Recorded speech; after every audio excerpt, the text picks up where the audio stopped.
आणि एक महत्त्वाचा विषय तुम्हाला सांगतो की जेव्हा केव्हा तुम्ही पूर्वीच्या दादांचे व्हिडिओ सुद्धा बघितले असतील, त्या व्हिडिओज मध्ये दादा प्लास्टिकची बॉटल घेऊन तिथं काही गोष्टी करताना बघितलं असेल.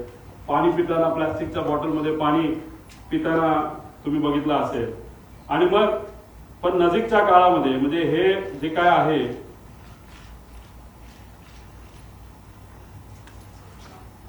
आता हे जे काय झालं ते झालं. ही गोष्ट कदाचित दादाच्या मनामध्ये असावी की कधीही काही होऊ शकतं. त्यामुळे गेल्या काही महिन्यांमध्ये दादा प्लास्टिक बॉटलवरनं दादा अशा बॉटलमध्ये त्या ठिकाणी आले होते. का आले होते, कशामुळे आले होते, ह्याच्यात काय करू शकता येत नाही.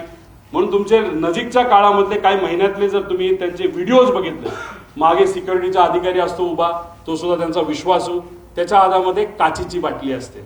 आणि ती काचेची बाटली अशीच नसते, ती बऱ्याच वेळा चेक केलं जातं आणि त्यानंतर त्यांच्या हातामध्ये ती बाटली असायची. मग दादा प्लॅस्टिक बाटलीवरनं दादा या बाटलीवर का आले असाही प्रश्न पडतो.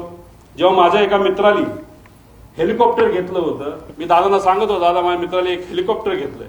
म्हणलं चांगला आहे, तो तुझा विश्वासू आहे का? म्हणलं हो आहे. मग त्याचंच हेलिकॉप्टर तू वापर, बाहेरून तू घेऊ नको. आम्ही आत्ताच्या काळामध्ये बरंच काही वेगळं ऐकलेलं आहे. आता ह्याच्यातून ते मला काय सांगण्याचा प्रयत्न करत होते मला तर ते काय माहीत नाही.